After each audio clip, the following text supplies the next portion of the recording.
Chicken കറിയുടെ ടേസ്റ്റിൽ ഒരു ചേനക്കറി നമുക്ക് തയ്യാറാക്കാം. ചേന ശരിക്കും ചിക്കൻ കറി പോലെ തന്നെ നല്ല ടേസ്റ്റാണ് ഇതുപോലെ ചേനക്കറി വെക്കണമെന്നുണ്ടെങ്കിൽ. അപ്പോൾ ഇതെങ്ങനെ തയ്യാറാക്കുന്നതെന്ന് നോക്കാം. അത് പോണത് കൊണ്ടാണ് സ്ക്രീനിൽ. ഓളം മുറിച്ചെടുത്തിട്ടുണ്ട് ചേനക്കറി തയ്യാറാക്കാൻ. ഒരു ചെറിയ കഷ്ണം ഇഞ്ചി, ഒരു 3-4 വെളുത്തുള്ളിയും ചതച്ചെടുത്തിട്ടുണ്ട്. 4-5 പച്ചമുളക് മുറിച്ചെടുത്തിട്ടുണ്ട്. 2 തക്കാളി മുറിച്ചെടുത്തിട്ടുണ്ട്. 2 തണ്ട് ചേന മഞ്ഞൾപ്പൊടി മാത്രം ഇട്ടിട്ട് വേവിച്ചെടുത്തിട്ടുണ്ട്. ഒരു 1/2 കിലോ ചേന എടുത്തിട്ടുണ്ട്. എണ്ണ ചേർത്ത് കൊടുക്കാം. കറിവേപ്പില ചേർത്ത് കൊടുക്കാം. ചതച്ച് വെച്ച ഇഞ്ചി വെളുത്തുള്ളി ചേർത്ത് അതുപോലെ ചേർത്ത് കൊടുക്കാം. പച്ചമുളക് ചേർത്ത് കൊടുക്കാം. കുറച്ചാവശ്യമുള്ള ഉപ്പ് ചേർത്ത് കൊടുക്കാം. ഉള്ളി പെട്ടെന്ന് വതങ്ങിയും കിട്ടുമല്ലോ, അപ്പോൾ ഫസ്റ്റ് തന്നെ ഉപ്പ് ചേർത്ത് കൊടുക്കാം. ഉള്ളി നല്ലതുപോലെ വതങ്ങിയിട്ടുണ്ട്. തക്കാളി ചേർത്ത് കൊടുക്കാം.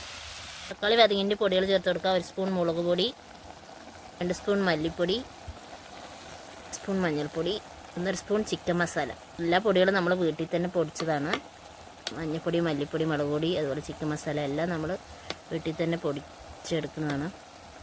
പൊടിൻ്റെ പൊടി ചേർത്ത് പച്ചമണമൊക്കെ മാറിയിട്ടുണ്ടെങ്കിൽ നമുക്ക് വേവിച്ച് വെച്ച് ചേന ചേർത്ത് പൊടി വെച്ച് കൊടുക്കാം. വെള്ളം നല്ലതുപോലെ ഒന്ന് വറ്റട്ടെ.